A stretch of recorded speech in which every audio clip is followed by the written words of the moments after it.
Et salut la petite compagnie, comment ça va ce matin? Bienvenue dans ce nouveau petit épisode de l'Annevan. Alors j'ai plein de trucs à vous raconter, mais il faut aussi que j'avance dans ma journée. Donc ce que je vous propose, c'est que je vous raconte un peu ma vie en ramassant les crottins. Alors, par quoi commencer?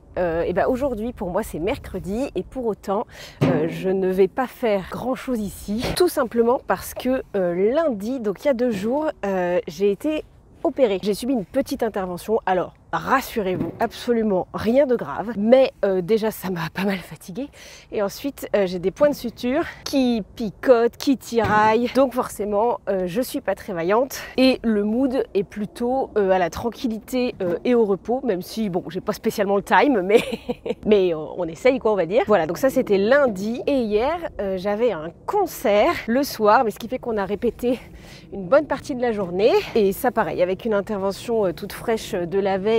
Ça m'a pas mal fatiguée et puis surtout pendant ces 2 journées là du coup je n'ai pas pu vous vlogger du tout.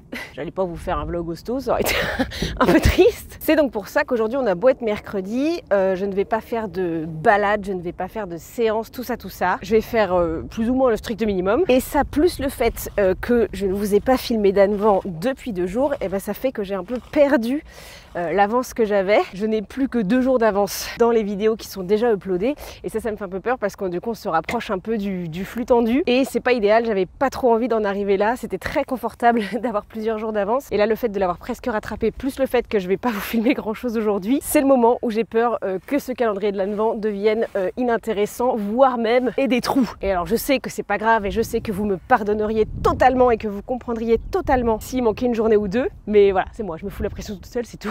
Voilà, et du coup le programme du jour, ma foi, il faut que je passe à la pharmacie pour faire un refill de bande cohésive pour le pansement de reine, qui n'en a pas là, comme vous voyez je laisse un peu respirer le temps que je fasse les crottins, mais il faut que j'aille lui racheter des bandes parce que je suis arrivée au bout de mon stock. Il faut que j'aille à la pharmacie au centre-ville à pied parce que j'ai pas de voiture aujourd'hui, donc le nourrissage de ce matin plus cet aller-retour en ville, je pense que ça va venir à bout de mon énergie du jour et du coup je ne sais pas ce que je peux vous filmer d'intéressant aujourd'hui, sauf qu'il faut que je vous filme aujourd'hui puisque comme je vous disais j'ai pratiquement regagné mon avance, donc là il faut vraiment que je filme tous les jours. En plus j'ai énormément de crottins ce matin parce qu'hier justement comme j'avais concert et répète tout l'après-midi, j'ai dû venir nourrir hyper tôt. Je suis venue nourrir genre à 15h42.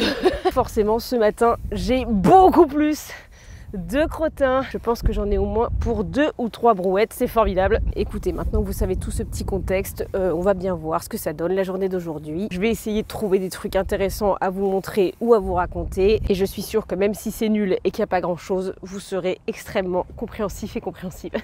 Ça y est, j'ai fini mes 2 brouettes de crottins, j'ai changé le pansement de reine. En faisant tout ça, j'ai eu une petite idée. Je me suis dit que comme j'allais certainement avoir rien de très intéressant à vous montrer aujourd'hui, j'allais ouvrir une petite FAQ sur Instagram. J'ai posté une petite story avec un petit sticker et tout au long de la journée je vais répondre aux questions que vous me posez et je vous propose de commencer tout de suite avec une première. Alors c'est ma copine Elsa qui me demande: est-ce que tu vas changer la description sur YouTube pour Anne la Rouge et Victoire la Blonde? C'est très drôle ça Elsa, et c'est vrai ce que tu dis. Effectivement dans notre barre d'infos pour nous présenter, je précise Anne la Brune et Victoire la Blonde, mais c'est vrai que s'il y a des gens qui viennent de nous rejoindre, ils vont peut-être chercher une brune et ne pas la trouver et se demander qui est Anne. Donc écoute Elsa, j'y avais pas pensé, mais c'est vrai que pour tout le temps où j'aurai les cheveux rouges, et a priori ça va durer parce que j'adore, il faudrait que je change la description de cette barre d'infos. Très bien vu. Allez, une petite deuxième dans la foulée avant que je rentre chez moi. Ah ça c'est ma copine Océane qui me demande à quand notre prochaine sortie Mountain Trail. Il faut qu'on emmène Didou goûter mon galop. Oui de ouf, j'ai tellement envie. Vraiment depuis le temps que j'en rêve, si ça pouvait être pour 2024, cette première sortie Mountain Trail avec Good, ce serait vraiment énorme. Et bien écoute, je te propose que nous les prochaines journées Mountain Trail organisées par l'écurie des Acacias et qu'on se tienne au courant dès qu'on voit la moindre ouverture. Mais sur le principe, oui, j'en meurs d'envie. Et bienvenue dans ma cuisine où je vous retrouve pour me préparer vite fait un déjeuner en répondant à 2 autres petites questions. Jeanne 30091 me demande: mon âne ne donne pas les pattes arrière, des astuces, des pattes comme des pattes arrière. Pardon. Eh bien oui, j'ai des petits conseils pour toi. Il se trouve que j'ai fait une vidéo à ce sujet dans les débuts de la chaîne, elle date un peu mais elle est encore tout à fait d'actualité. C'est un petit tuto sur comment apprendre à donner les pieds à son âne. Et donc si ça peut t'aider, je te la mets juste ici où tu la retrouves aussi dans la barre d'infos. Et deuxième question, l'âne-cœur me demande: coucou, vous n'avez pas d'âne hongre, est-ce un choix? Belle journée. Très bonne question. Et bah à vrai dire, oui et non. C'est-à-dire que par exemple pour Pépita, notre premier âne, on n'avait pas spécialement de critères. C'était vraiment un coup de cœur. Il se trouve que c'est mon père et ma soeur qui l'ont choisi. Et donc non, on n'avait pas de critères entre femelle ou hongre. Mais il se trouve que le coup de cœur a été immédiat sur Pépita. Ensuite, Gribouille. Gribouille, je sais pas si vous vous souvenez, j'ai déjà raconté cette histoire, mais en fait on l'a un petit peu choisi dans l'urgence parce que on a fait l'erreur de ne prendre qu'un âne à la base et que Pépita bien évidemment s'ennuyait beaucoup, est entrée dans une maxi dépression et tout. Donc dans l'urgence et un peu dans la panique, on a cherché un deuxième âne et il s'est trouvé qu'on a eu connaissance de l'annonce de Gribouille, de particuliers qui s'en débarrassaient parce qu'ils ne la voulaient plus. Donc le hasard ou le destin a fait que ça a été Gribouille. Et ensuite par contre quand il a été question de me mettre en recherche de la relève de Gribouille, ça pareil, je crois que je vous le raconte dans le détail dans la vidéo de son arrivée, mais en quelques mots. Dans l'élevage d'où vient Good, il y avait deux ânes qui correspondaient à mes critères. Il y avait Good et il y avait aussi le petit joli Gustave des collines. Et justement je m'étais dit tiens, intéresse-toi à Gustave, vous avez que des meufs, ce serait sympa et ça changerait peut-être d'avoir un hongre. Et en fait le jour où j'ai été à l'élevage pour les rencontrer tous les deux, ça n'a pas fait un pli. Même si à la base j'y allais avec la ferme intention de m'intéresser à Gustave, c'est clairement Good qui a volé mon cœur. Gustave il était très beau, très gentil, mais il s'est rien passé de spécial, alors que Good ça a été... j'ai été subjuguée immédiatement. C'est donc elle que j'ai choisie. Et après coup je me suis fait la réflexion, c'est quand même marrant que ce soit des meufs à chaque fois. Et en y réfléchissant et en remontant dans mon historique de cavalière, je me suis aperçue que même lorsqu'on montait en club et tout, tous mes chouchous de centre équestre, tous les chevaux que j'ai préféré rencontrer, monter et qui m'ont vraiment marqué étaient des juments. Et en fait effectivement je crois que j'ai un vrai feeling avec les filles. Alors ça n'empêche pas que j'ai connu beaucoup d'ânes hongres dans ma vie que j'aime vraiment très fort d'amour et qui sont des sucres et d'une gentillance absolue et qui sont extrêmement doués et qui font plein de choses et qui sont des turbo-cracks et tout. Mais je sais pas, moi dans mon feeling et dans mes préférences et dans mon ressenti et dans mes affinités, il se trouve qu'effectivement c'est les meufs qui font chavirer mon cœur à chaque fois. Et en plus c'est vrai que je me rends compte là en vous en parlant que même les ânes qui me sont confiés et que j'adore sont en fait des ânesses. Bon, j'ai bossé tout l'après-midi et je me pose 2 secondes dans mon canapé pour répondre à 2 autres petites questions avant de remonter nourrir parce que c'est déjà l'heure. Mais qu'est-ce que tu... Mais qu'est-ce que tu fais? Oh mon dieu, ce plaid est vivant. Il bouge tout seul. Qui c'est qui... Ah, t'es dedans, t'es même pas dessous, ça c'est fort. Coucou petit chat. Eh bah, tu dois être bien au chaud. Bonne sieste ma douce.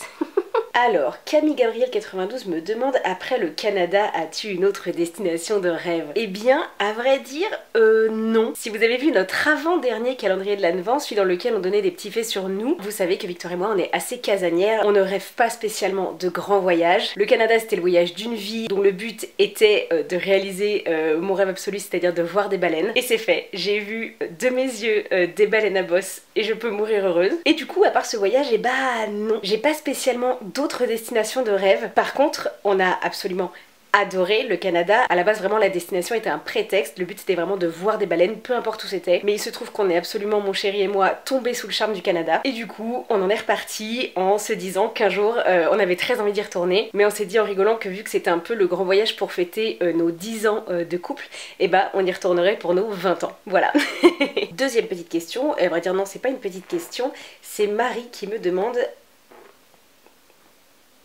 Mais c'est quoi ces bruits que tu fais? Alimentation, quand faire des cures? Pourquoi? Mais qu'est-ce que tu dis? Non, laisse-la tranquille. Il y a Opéra dans le plaid et il y a Ocarina qui est en train de commencer à creuser pour la rejoindre. Mais non, ça va mal finir, vous allez vous disputer. Laisse-la tranquille. Il y a un autre plaid de l'autre côté. Pardon, je disais alimentation, quand faire des cures? Pourquoi et sur combien de temps? Foin ou juste herbe? Et aussi quelle superficie de terrain minimum pour 2 ânes? Pour la question du foin, de l'herbe ou de la superficie de terrain, je te renvoie vers ma vidéo alimentation de l'âne que je te mets ici ou bien à nouveau dans la barre d'infos. Je pense que tu y trouveras pas mal de réponses et pas mal d'infos qui peuvent t'intéresser. Pour les cures maintenant, alors c'est un peu une vaste question. Je vais essayer de survoler ça brièvement, mais je pense que ça vaudrait le coup que je fasse une vidéo entière consacrée aux cures. Mais globalement, j'ai envie de te répondre que ça dépend tout à fait de tes ânes et de leur profil et de leurs besoins et de leur santé à eux. Il y a en gros une seule cure que je qualifierais d'universelle, c'est la cure de CMV, de compléments en minéraux et en vitamines. Et pour ça il y a deux écoles, il y a ceux qui les donnent en cure ponctuelle dans l'année, notamment aux périodes où les carences sont le plus à risque, c'est-à-dire l'hiver, ou des périodes qui sont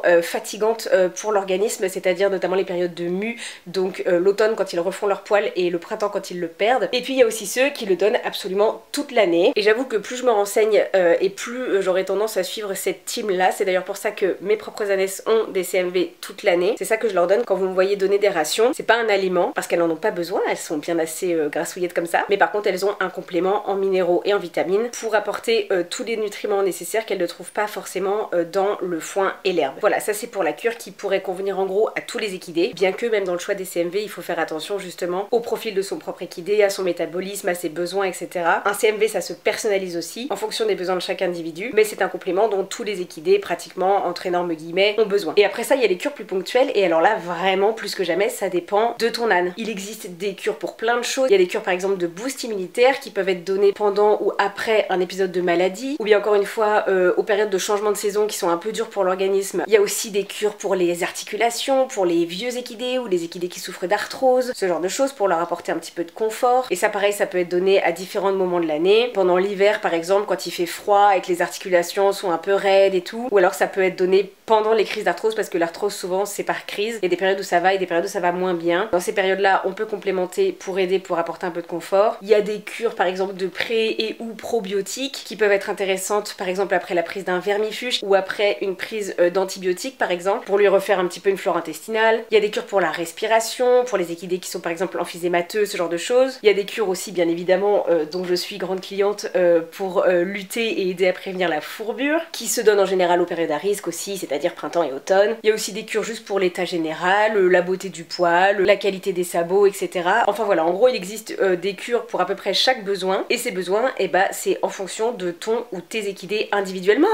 Ne marche pas sur les points de suture mon ange. Et pour la durée, bah ça c'est très variable, et globalement il faut toujours mieux se fier au sachet de cure en question qu'on achète. C'est les fabricants qui conseillent, en général c'est sur la notice, mais globalement quand il s'agit de cures de plantes, surtout de plantes séchées, en général le minimum c'est 1 mois. Il faut que la cure soit prise pendant un assez long moment pour que les plantes aient le temps tout simplement d'agir. Mais il y en a aussi qui sont plus longs, qui peuvent se donner sur 3 mois ou plus, ou même des plus courtes. Moi par exemple un des produits pour la fourbure que j'affectionne particulièrement, c'est le Protect Fourbure qui ne se donne qu'une semaine par mois. Moralité, tout ça est extrêmement variable et dépend complètement de chaque individu, donc j'espère avoir pu t'aider un peu, te donner des petites pistes, mais globalement tes équidés seront les meilleurs maîtres pour te montrer, t'indiquer ce dont ils ont besoin. Me revoilà au pré, et pendant que Didou mange son didounet, je vais répondre à une autre question. Ah, ça c'est ma copine Audrey qui me demande à quand la sortie en concours équifile avec vos nanouesses. J'aime beaucoup nanouesses. Oh écoute, j'en rêve. Le truc c'est qu'il y en a très peu, pour ne pas dire pas du tout, autour de chez nous. Franchement, à Chantilly, capitale du cheval, alors oui, il y a tout ce qu'il faut en termes de club et de centre équestre, mais alors tout ça est archi branché, classique bien évidemment. Alors si je voulais faire des concours de CSO ou de dressage, ça pour le coup il y en a tous les week-ends. Il y en a à l'appel, mais malheureusement pas des concours d'équifile. Ce qui fait que le dernier auquel j'ai participé, c'était avec Gribouille en 1986.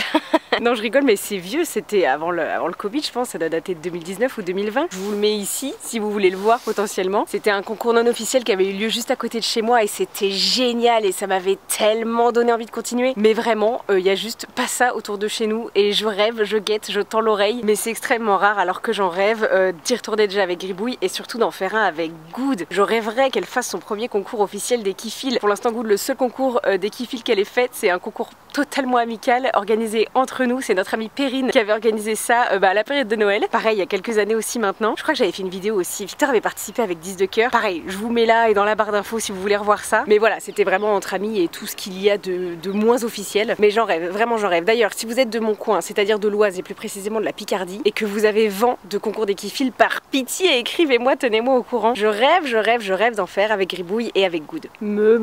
Que vois-je? Il y a des traces de grosses parties de jeu par ici. Oh non, ne prenez pas cet air innocent, ma bigoudi des collines. Je sais exactement. Ce genre de traces ne ment pas. Glissade. Grosse glissade, glissade. Et ici partout, là ce matin, c'était pas tout labouré comme ça. Je peux vous dire avec mon flair d'expert que je sais exactement qui sont les coupables. Ici même, on a du gros didou. n'est-ce pas? Et ici nous avons clairement des traces fraîches de gros mammouths des collines. Oui, c'est ça, fuit. You cannot fool me. Je sais qu'il y a eu grosse crise de jeu cet après-midi. Et je vous retrouve à nouveau chez moi pour une dernière petite question pour aujourd'hui. Et c'est MR Growl qui me demande: as-tu déjà eu une com animale avec une des perles de ton troupeau? C'est gentil.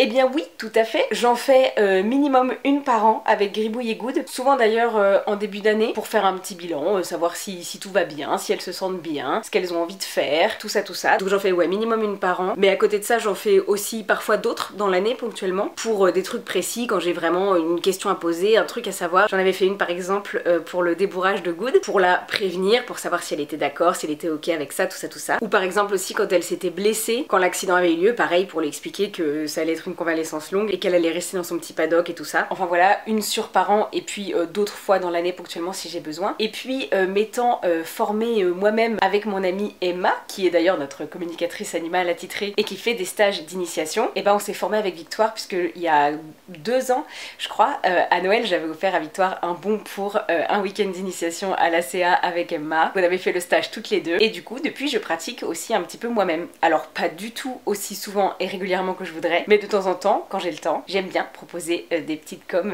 à Gribouille et à Good. Pas aux autres parce que c'est pas les miens et je me permettrai pas, mais avec mes propres meufs oui. Et voilà, je vais arrêter cette petite vidéo ici parce que mine de rien je crois que ça va être une des plus longues de ce calendrier de l'Advent, alors que je veux que ça reste des formats assez courts. Donc j'espère que ça vous aura plu. Finalement comme petit concept bouche-trou pour une journée où il se passait pas grand chose, je trouve que c'était pas trop mal. Vous me direz ce que vous en pensez dans les commentaires. Moi je vais vous laisser ici, je vous fais de très gros bisous et je vous retrouve bien sûr dès demain. Mouah.